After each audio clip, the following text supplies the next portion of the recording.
किसानी नागराज देख ले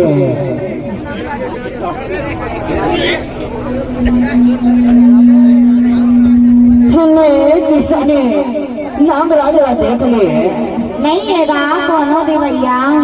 कौन नहीं है। हाँ अरे कहाँ के हो तो घर बसैया गाँव के है गा गाँव के है। हाँ किसाने काय सपेरा बाबू अरे बड़ी मौका में आए हो किसानी बाई तो दूरा माँ हाँ किसानी ने पगड़ी न पहनाई दे किसानी बाई तोड़ जाए कोई की थाओ हमारे घर में बीड़ी उड़ी नहीं पिएगा नहीं पिए। हाँ किसानी असली जगमोहराला इधे सिवा सांप है इधे बगडोमरा है इधे पहाड़ चिट्ठी है इधे सब में काला नागला लेके तो दूरा में आए हो किसानी। हाँ किसानी ना के नागराज के दर्शन कर ले किसानी नहीं है कोनो देवैया सपेरा बाबू ये किसानी काय सपेरा बाबू जब यह असली दूध न पीते तब बढ़िया टना टन खेत दिखाते और कहूँ नकली दूध धोखा से पी लेते ना तो सीते थे किसानी किसानी नागराज के दर्शन कर ले दिखाओ नहीं है गा कोनो देवैया ये किसानी काय तह तो बढ़िया टना टन दिखाते किसानी पाली भर सुपा भजन देवे ठमा भर देवे ओला कूट के खाए नहीं तो नाव ना बताऊं किसानी इसे अरे फल बदले माँ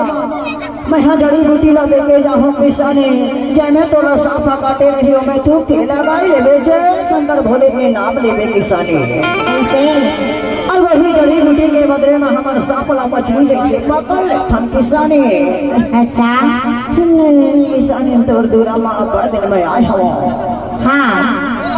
और मैं हीरापुर के सपेरा बाबू असली सांपला लेके तोर मजगांव गाँव में आए हैं वाले नागराज के दर्शन कर ले किसानी। ऐसे ए सपेरा बाबू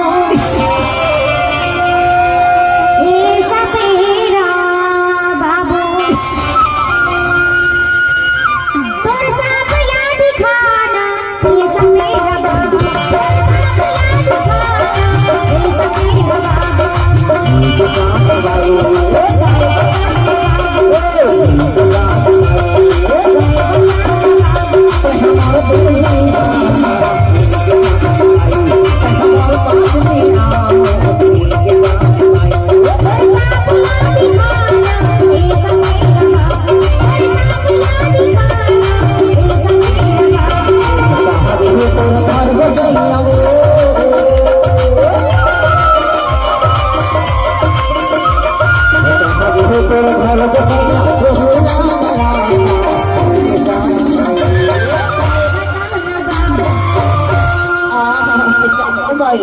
काय सपेरा बाबू नागराज के दर्शन कर ले अपन दूरा ले आए हम तोर दूरा बाबू ऐसे ते हमारा तेरे में आना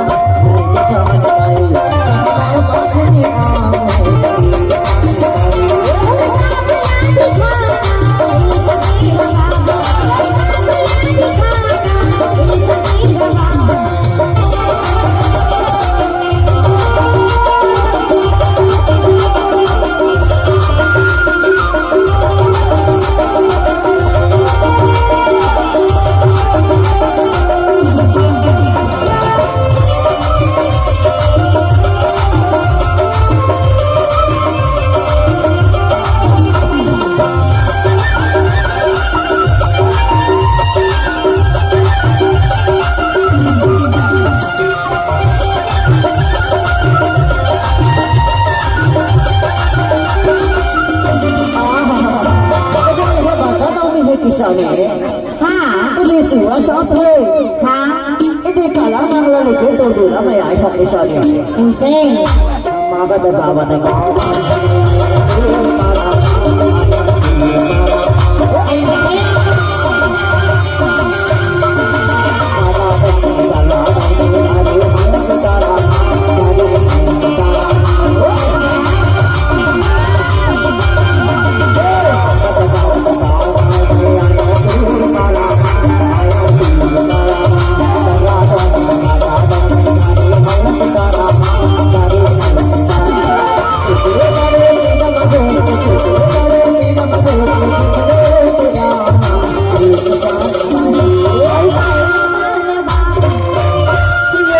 किसानी न पंदूरा ने भगवान की तो किसानी तो हमारे मेरे में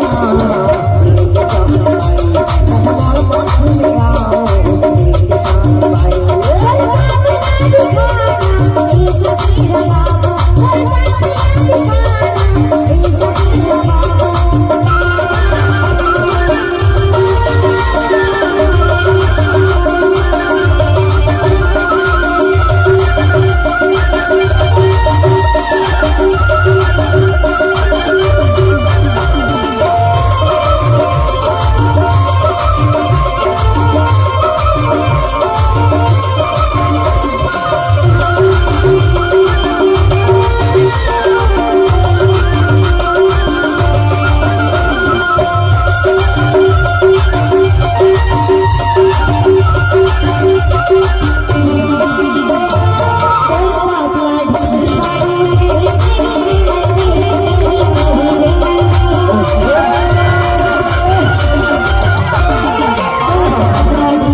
इधे बगड़मरा है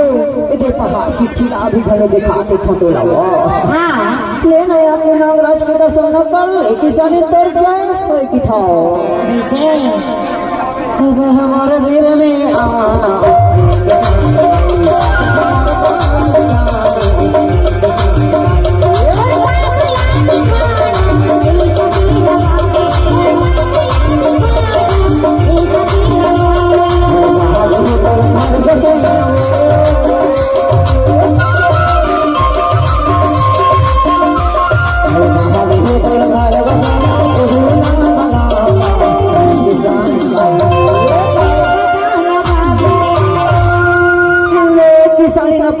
भगवान की किसानी